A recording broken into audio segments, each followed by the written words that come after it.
and welcome back to Virtually BGCMC.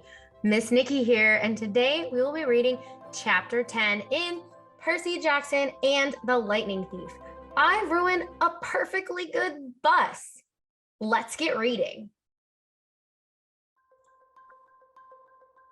Chapter 10. I ruined a perfectly good bus.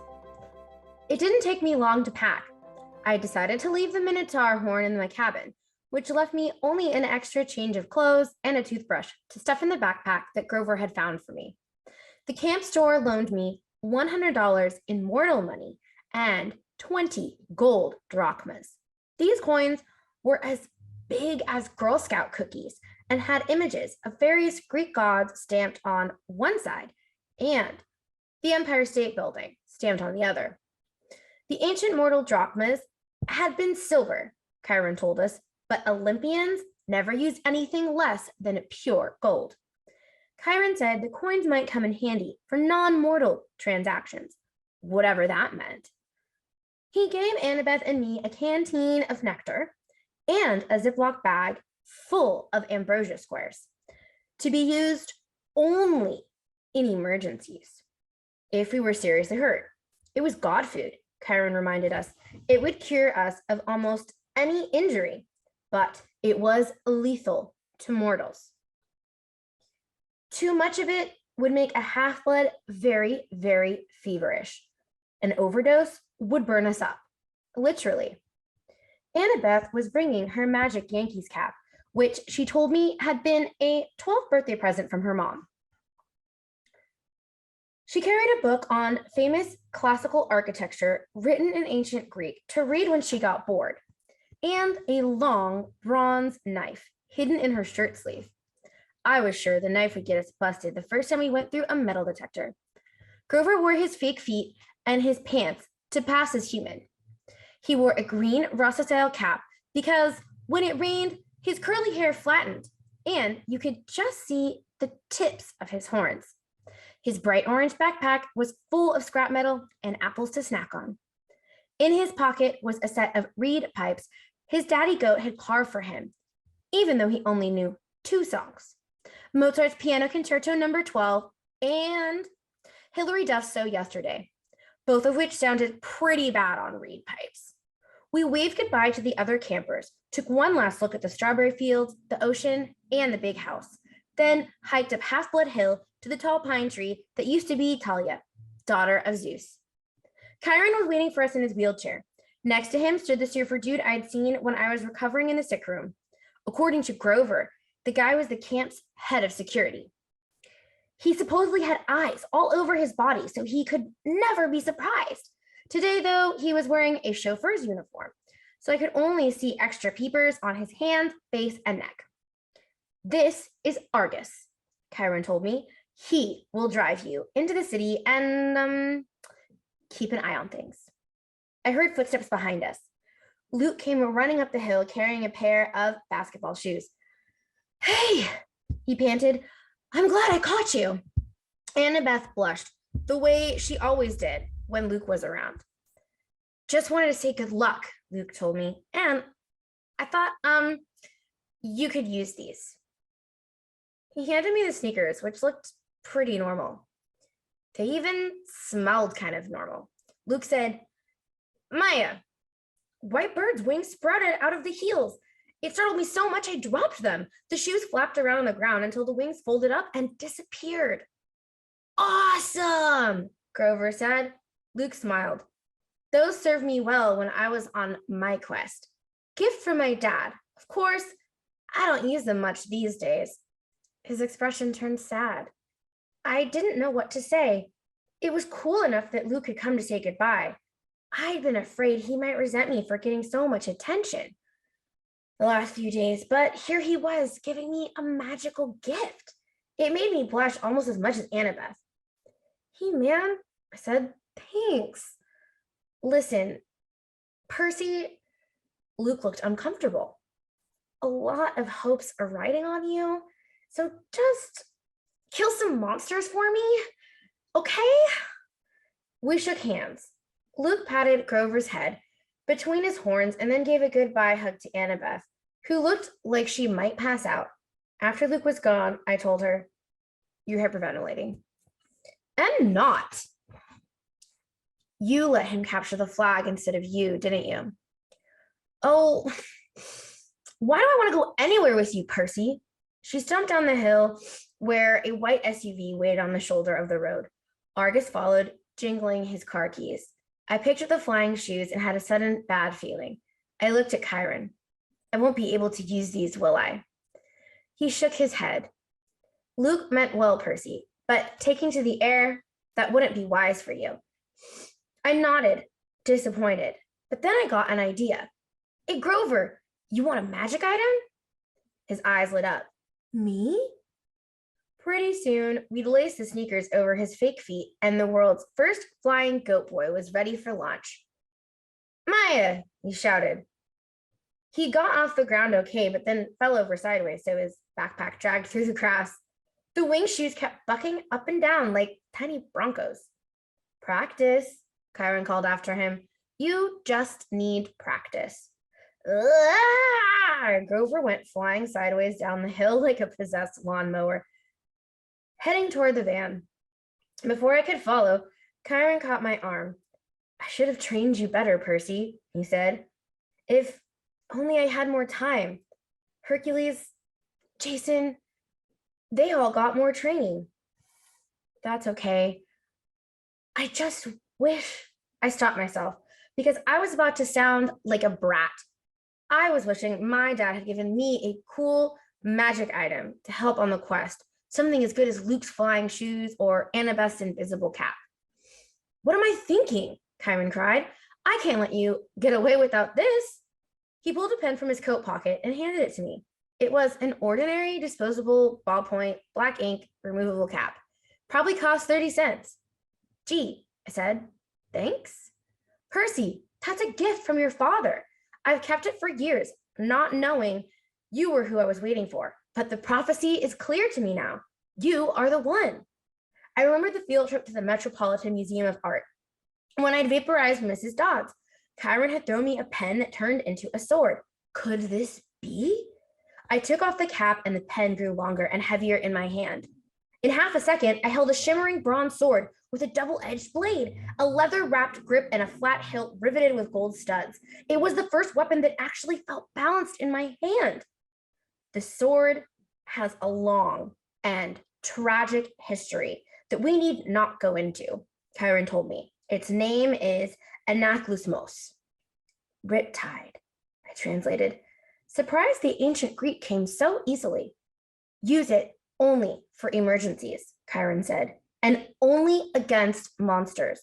No hero should harm mortals unless absolutely necessary, of course, but this sword wouldn't harm them in any case. I looked at the wickedly sharp blade. What do you mean it wouldn't harm mortals? How could it not? The sword is celestial bronze, forged by the Cyclopses, tempered in the heart of Mount Etna, cooled in the river of Lethe. It's deadly to monsters, to any creature from the underworld, provided they don't kill you first. But the blade will pass through mortals like an illusion. They simply are not important enough for the blade to kill. And I should warn you, as a demigod, you can be killed by either celestial or normal weapons. You are twice as vulnerable. Good to know. Now, recap the pen. I touched the pen cap to the tip of the sword and instantly Riptide shrank to a ballpoint pen again. I tucked it in my pocket, a little nervous, because I was famous for losing pens at school. You can't, Chiron said. Can't what? Lose the pen, he said. It's enchanted. It will always reappear in your pocket. Try it. I was worried, but I threw the pen as far as I could down the hill and watched it disappear in the grass. It may take a few moments, Chiron told me. Now, check your pocket. Sure enough, the pen was there. Okay, that's extremely cool, I admitted. But what if a mortal sees me pulling out a sword? Chiron smiled. Mist is a powerful thing, Percy. Mist? Yes, read the Iliad. It's full of references to this stuff. Whenever divine or monstrous elements mix with the mortal world, they generate mist, which obscures the vision of humans. You will see things just as they are, being a half-blood, but humans will interpret things quite differently. Remarkable, really, the length in which humans will go to fit things into their version of reality. I put Riptide back in my pocket. For the first time, the quest felt real. I was actually leaving Half-Blood Hill. I was heading west with no adult supervision, no backup plan, not even a cell phone. Chiron said cell phones were traceable by monsters. If we used one, it would be worse than sending up a flare. I had no weapon stronger than a sword to fight off monsters and reach the land of the dead. Chiron, I said, when you say the gods are immortal, I mean, there was a time before them, right? 4 ages before them, actually. The time of the Titans was the 4th age, sometimes called the Golden Age, which is definitely a misnomer. This, the time of Western civilization, and the rule of Zeus is the 5th age. So, what was it like before the gods? Chiron pursed his lips. Even I am not old enough to remember that, child, but I know it was a time of darkness and savagery for mortals. Kronos, the lord of the Titans, called his reign the Golden Age because men lived innocent and free of all knowledge, but there was mere propaganda. The Titan King cared nothing for your kind except as appetizers or a source of cheap entertainment. It was only in the early reign of Lord Zeus when Prometheus, the good Titan, brought fire to mankind that your species began to progress, and even then, Prometheus was branded a radical thinker. Zeus punished him severely, as you may recall. Of course, eventually the gods warmed to humans, and Western civilization was born. But the gods can't die now, right? I mean, as long as Western civilization is alive, they're alive. So even if I fail, nothing could happen so bad that it would mess everything, right? Chiron gave me a melancholy smile. No one knows how long the age of the West will last, Percy. The gods are immortal, yes. But then so were the Titans. They still exist, locked away in their various prisons, forced to endure endless pain and punishment, reduced in power, but still very much alive. May the fates forbid that the gods should ever suffer such a doom, or that we should ever return to the darkness and chaos of the past. All we can do, child, is follow our destiny. Our destiny? Assuming we know what that is. Relax, Chiron told me. Keep a clear head. And remember, you may be about to prevent the biggest war in human history. Relax, I said. I'm very relaxed. When I got to the bottom of the hill, I looked back. Under the pine tree that used to be Talia, daughter of Zeus, Chiron was now standing in full horseman form, holding his bow high in salute. Just your typical summer camp send-off by your typical satyr. Argus drove us out of the countryside and into western Long Island. It felt weird to be on the highway again, Annabeth and Grover sitting next to me as if it were a normal carpoolers.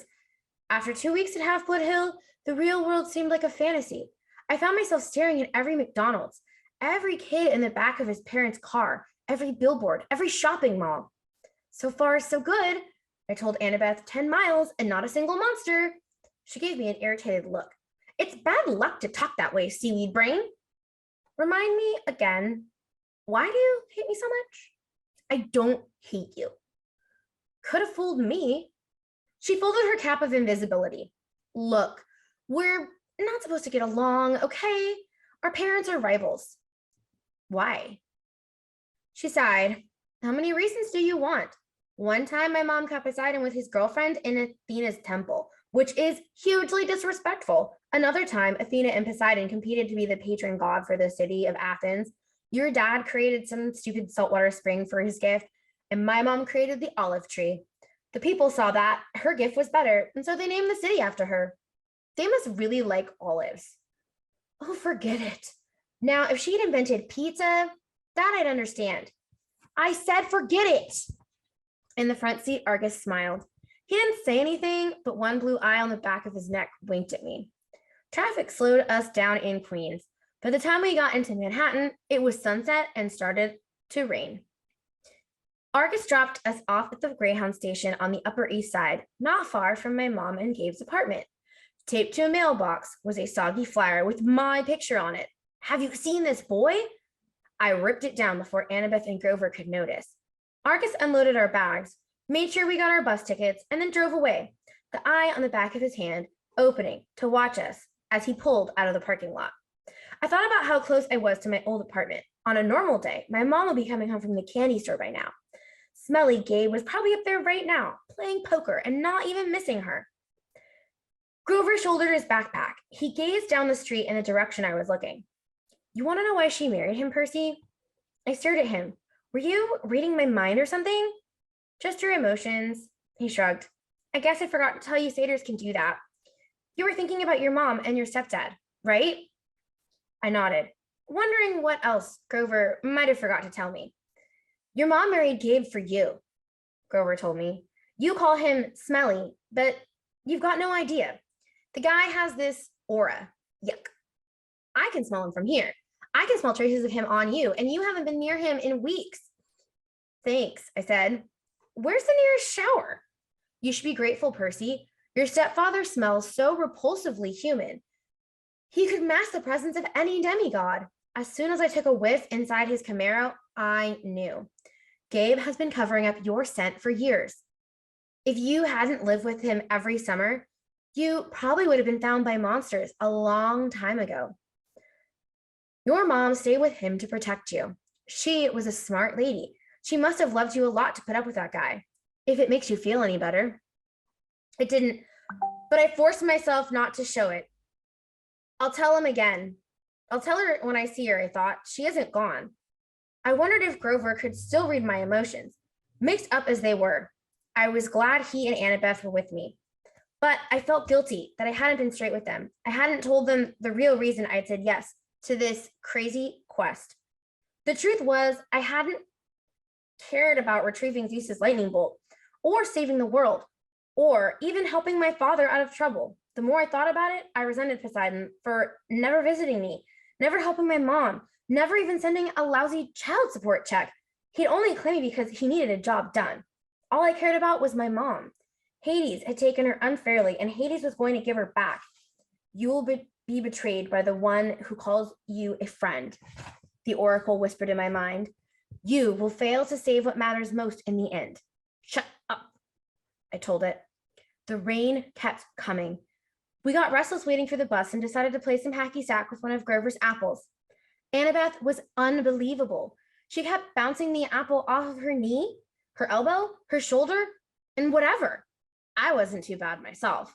The game ended when I tossed the apple toward Grover and he got too close to his mouth. In one mega goat bite, our hacky sack disappeared, core, stem, and all. Grover blushed. He tried to apologize, but Annabeth and I were too busy cracking up. Finally, the bus came. As we stood in line to board, Grover started looking around, sniffing the air like he smelled his favorite school cafeteria delicacy, enchiladas. "What is it?" I asked. "I don't know," he said tensely. "Maybe it's nothing." But I could tell it wasn't nothing. I started looking over my shoulder too. I was relieved when we finally got on board and found seats together in the back of the bus. We stowed our backpacks. Annabeth kept slapping the Yankees cap nervously against her thigh. As the last passengers got on, Annabeth clamped her hand onto my knee. "Percy!" An old lady had just boarded the bus. She wore a crumpled velvet dress, lace gloves, and a shapeless orange knit hat that shadowed her face, and she carried a big paisley purse. When she tilted her head up, her black eyes glittered, and my heart skipped a beat. It was Mrs. Dodds, older, more withered, but definitely the same evil face. I scrunched down in my seat. Behind her came two more old ladies, one in a green hat and one in a purple hat. Otherwise, they looked exactly like Miss Dodds. Same gnarled hands, paisley handbags, wrinkled velvet dresses. Triplet demon grandmothers. They sat in the front row, right behind the driver. The two on the aisle crossed their legs over the walkway, making an X. It was casual enough, but it sent a clear message. Nobody leaves. The bus pulled out of the station and we headed through the slick streets of Manhattan. "She didn't stay dead for long," I said, trying to keep my voice from quivering. "I thought you said that They could be dispelled for a lifetime. I said if you're lucky. You're obviously not. All three of them? Grover whimpered. De immortalis. It's okay, Annabeth said, obviously thinking hard. The Furies, the three worst monsters from the underworld. No problem, no problem. We'll just slip out the windows. They don't open, Grover moaned. A back exit? There wasn't one. Even if there had been, it wouldn't have helped. By the time we were on 9th Avenue, heading for the Lincoln Tunnel. They won't attack us with witnesses around, I said. Will they? Mortals don't have good eyes, Annabeth reminded me. Their brains can only process what they see through the mist. They'll see three old ladies killing us, won't they? She thought about it. It's hard to say, but we can't count on mortals for help. Maybe an emergency exit in the roof? We hit the Lincoln Tunnel and the bus went dark, except for the running lights down the aisle. It was eerily quiet without the sound of the rain. Mrs. Dodds got up and in a flat voice, as if she'd rehearsed it, she announced to the whole bus, I need to use the restroom. So do I, said the second sister. So do I, said the third sister. They all started coming down the aisle. I've got it, Annabeth said. Percy, take my hat. What? You're the one that they want. Turn invisible and go up the aisle. Let them pass you. Maybe you can get to the front and get away. But you guys, there's an outside chance they might not notice us, Annabeth said.